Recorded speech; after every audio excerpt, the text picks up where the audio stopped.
이장학동 총회장, 한기총 대표회장, 종신대학교 총장으로 역임하신 우리 길자연 목사님, 이 시간에 예수의 정신이라고 하는 말씀으로 우리에게 하나님의 말씀 선포하시겠습니다.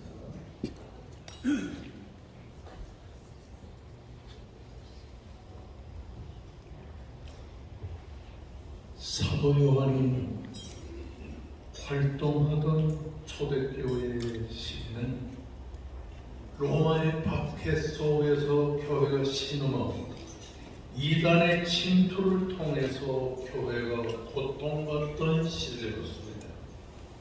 헬라의 이원론적 사상의 근거에서 잘못된 이단 사상을 전파하는 영지주의는 당시 교회의 신학사상과 성도들의 신앙관을 크게 흔들어 놓고 있었습니다.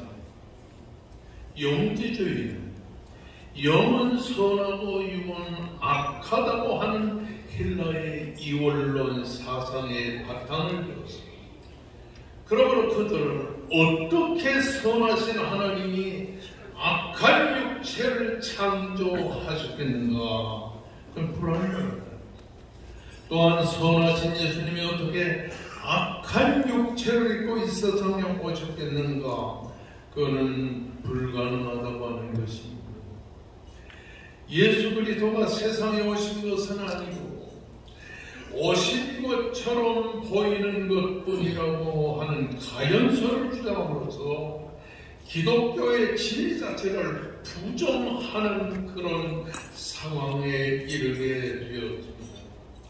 사도 요한의 이런 이단 사상으로부터 교회를 지키기 위해 소아시아의 중심 교회인 에베소 교회에 머물면서 인생의 말년에 설교와 저술 활동을 했습니다. 이렇게 하여 사도 요한복음과 요한 1서와 2서와 3서를 저술했고 마지막에는 요한 계시록을 저술하여 기독교 신앙의 기초를 단단히 놓았던 것을 보게 되는 것입니다. 특히나 요한복음서에서는 예수 그리스도는 하나님이시라는 것, 이 예수를 믿음으로 우리가 구원을 받을 수 있다고 하는 사실을 증거했습니다. 특별히 오늘 우리가 주목할 만한 이 요한복음 8장의 말씀에 보면 예수라고 하는 고유명사가 7번이나 기록된 것을 보게 되는 것입니다. 이것은 바로 예수 그리스도가 천하에 이 세상의 유일하신 하나님이시죠. 우리의 유일하신 구주라는 사실을 증거하고 있는 것입니다. 문제는 이 예수께서 어떤 정신으로 세상을 사셨는가? 예수께서 지니신 예수의 정신의 단면을 소개해 주므로 오늘날 우리가 예수처럼 살아야 된다고 하는 사실을 가르쳐 주고 있습니다. 그러면 예수의 정신은 어떤 정신입니까? 세상 사람들이 다 세상으로 나가고 예수의 정신, 예수님이 가지고 계셨던 그 신앙의 정신은 삶의 방향이 다르고 그리고 걸어가는 인생의 삶이 달랐다고 하는 사실입니다. 우리가 잘 아는 요한복음 7장 53절의 말씀과 오늘 본문 1절의 말씀을 보게 되면 이렇게 기록이 되어 다 각각 집으로 돌아가고 예수는 감람산으로 가십니다. 이 말씀은 일반 사람들과는 삶의 방향이 전혀 다른 예수님의 삶의 방향을 우리에게 소개하고 있는 것입니다. 초막절 절기가 끝나고 사람들은 다 각각 자기의 집으로 돌아갔을 때 예수님은 감람산으로 올라가셨다라고 기록하고 있는 것입니다. 이렇게 예수님은 일반 사람들과는 전혀 다른 인생의 삶을 사셨다고 하는 사실입니다. 그러면 예수께서 감람산으로 올라가셨다라고 하는 말은 무슨 말일까요? 예수께서 감람산으로 올라가셨다라고 하는 말씀. 오늘 마가복음 13장 3절의 말씀 보면 예수께서 감람산에서 성전을 마주하여 앉으셨을 때라고 말씀하셨습니다. 이 예수님이 캄캄한 감람산의 한밤중에서 예루살렘 성전을 향하여 보고 앉으셨다고 하는 말, 성전 되시는 자기 자신, 이 십자가를 통하여 죽으심으로 말미암아 인류를 죄와 사망에서 구속하실 것을 생각하며 사셨다고 하는 말인 것입니다. 그리고 누가복음 11장 37절 말씀을 보면 예수께서 낮에는 성전에서 가르치시고 밤에는 감람산에서 쉬셨다라고 말씀하셨습니다. 이렇게 예수님은 감람산에서 영적인 안식을 취하며 계셨다고 한 말. 그런가 하면 누가복음 12장 39절의 말씀을 보게 되면 예수께서 나아가서 습관을 따라 감람산에 가셨다고 말합니다. 이렇게 감람산으로 올라가신 예수님의 감람산 생활은 습관처럼 되어버리고 말았다고 하는 사실인 것입니다. 여기서 우리가 알게 되는 것은 맥주절 절기를 마치고 우리들이 다 자기 집으로 돌아가 편히 쉬고 등 따숩게 살아가는 그때 예수님은 그들과 달리 자신이 하나님을 만나려고 감람산으로 올라가셨다고 하는 사실인 것입니다. 그래서 오늘 예수께서 하나님을 중심으로 한 생활을 살아가셨다고 하는 사실인 것입니다.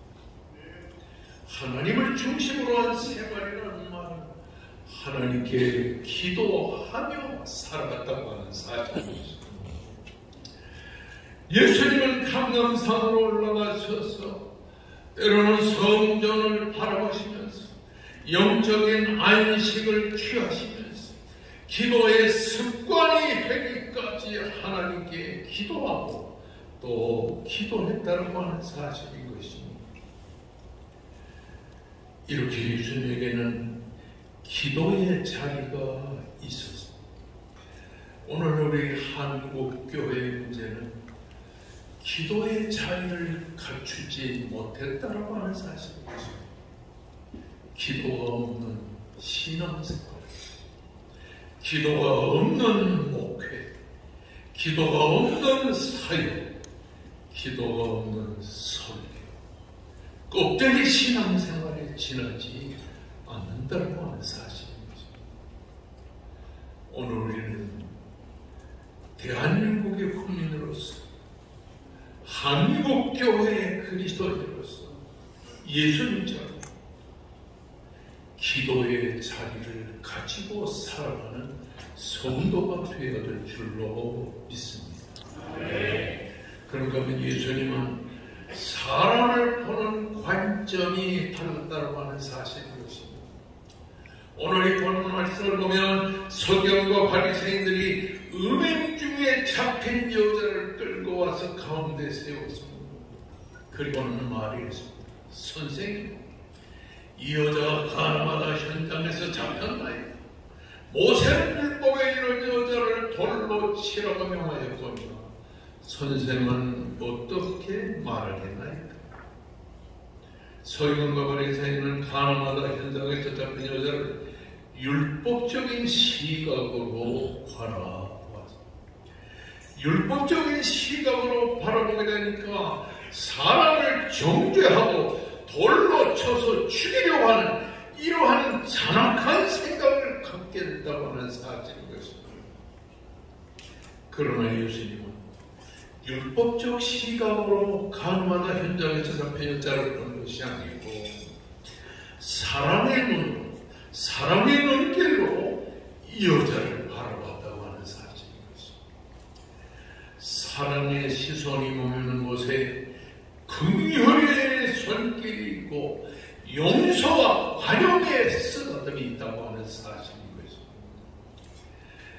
율법적인 시각으로 그녀를 바라보는 서기관과 바리새인을 향하여 예수님은 이렇게 말을 했습니다. 예수님은 너희 중에 죄 없는 자가 먼저 돌로 치라. 범죄할 가능성이 없을 뿐만 아니라 실제로 죄를 범하지 않은 자만이 돌로 칠 수 있다고 하는 말입니다. 너희 중에 서기관 바리새인 너희 중에 누구도 이 여자를 돌로 치어 정죄할 사람은 아무도 없다고 하는 사실입니다. 오늘날 우리 사회의 문제는 정죄로 가득하고 있는 것입니다. 오늘 10절 말씀 보면 여자여 너를 포반하던 그들이 어디에 있느냐 너를 정죄한 자가 어디에 있느냐라고 말씀하고 있는 것. 그러면서 주님이 하신 말씀은 나도 너를 정죄하지 아니하노니 가서 다시는 죄를 범치 말라. 예수는 절망에 빠진 이 여인에게 희망을 줬습니다. 나도 너를 정죄하지 않아. 가서 다시는 죄를 범하지 마라. 용서의 사랑으로 내일의 미래를 열어주는 희망의 신앙을 예수님이 우리에게 보이셨다고 하는 사실인 것입니다. 우리가 아는 대로 요한복음 3장 17절의 말씀을 보게 됩니다. 하나님이 그 아들을 세상에 보내신 것은 세상을 심판하려 하심이 아니요 그로 말미암아 세상이 구원을 받게 하려 함이라고 하는 말씀인 것입니다. 예수의 정신은 매사의 기도의 정신. 내 생각과 내 뜻대로 이 세상에서 내가 하고자 있는 전문 지식을 지향하는 것이 아닙니다. 기도를 통하여 하나님께서 이 나라와 이 민족과 한국의 교회에 어떤 생각을 갖고 있느냐는 것을 깨달아 아는 것이 예수의 정신인 것입니다. 뿐만 아니라 예수님의 정신은 정죄의 정신이 아니라 남의 죄를 책망하는 정신이 아니라 사랑의 정신으로 용서하고 쓰다듬는 정신인 것입니다. 예수의 정신은 우리 사회의 일각에 처해있는 온갖 잘못된 것에 대해서 용서하고 사랑하고 돌아가는 정신인 것입니다. 예수의 정신은 희망의 정신. 가늠하다 현장에서 잡힌 여인을 볼 때 내일의 미래가 전혀 없는 절망적인 환경에 있는 상황 속에서 예수님은 이 여인에게 희망을 주신 것처럼 오늘의 우리 기독교는 희망을 줘야죠. 이 사회의 죄만 볼 것이 아니고 이 사회의 불의만 볼 것이 아니고 이 사회에 그리스도의 사랑과 희망을 전달했습니다. 대한민국이 한국의 교회가 바로 이런 사랑과 희망의 정신 속에서 살 수 있도록 기도하며 살아가는 우리가 되어야 될 줄로 믿습니다. 기도하겠습니다. 전능하신 하나님 아버지, 2000년 전 가늠하다 현장에서 잡힌 여자를 보고 정죄와 율법적인 정신으로 살아갔던 서기관과 바리새인과 같지 아니하 주님은 사랑의 정신으로 용서하며 살아가셨습니다. 나도 너를 정죄하지 않으니 가서 다시는 죄를 범치 말라. 우리 주님은 이러한 상황 속에서 바로 내일의 미래를 열어주었습니다. 오늘의 한국의 정치가, 한국의 교회가 희망을 주는 정치, 희망을 주는 종교가 되도록 축복하여 주시옵소서. 대통령으로부터 시작하여 온 성도, 신자와 불신자 모두 살아계신 하나님을 의지할 수 있는 신앙의 삶을 살도록 인도하여 주시옵소서. 예수 그리스도 이름으로 기도하옵나이다. 아멘.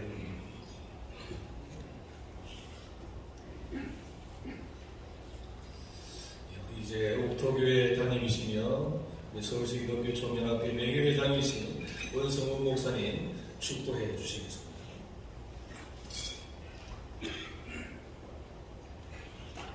주 하나님, 100년 전후에 서울은 가난하고 불쌍하고 처량한 어두운 도시였는데 하나님께서 이제 빛의 도시가 되게 해주신 것을 믿습니다. 조명과 전기불로만 환한 도시가 아니라 진리와 사랑과 하나님의 말씀의 빛 안에서 환한 도시가 되게 하여 주시옵소서. 세계에 유명하게 패션과 경제로만 K-팝으로만 유명한 것이 아니라 하나님의 말씀과 교회의 복음의 정신으로 사람들이 성화되어가는 정말 아름다운 도시로 유명하게 되게 하여 주시옵소서.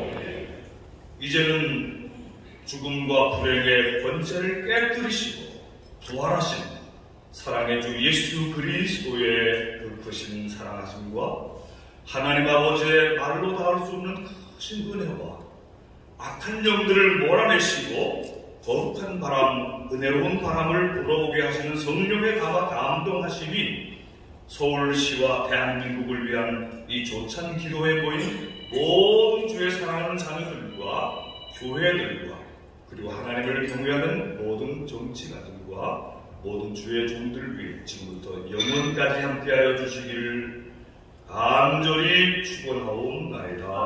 아멘.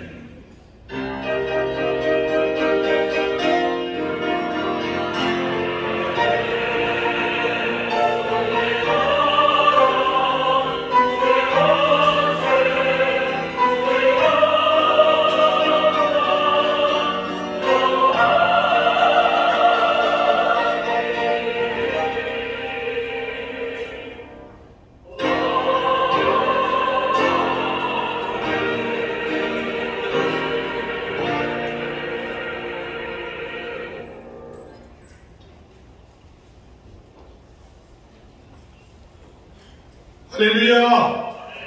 우리 크게 한번 아멘 하겠습니다. 할렐루야!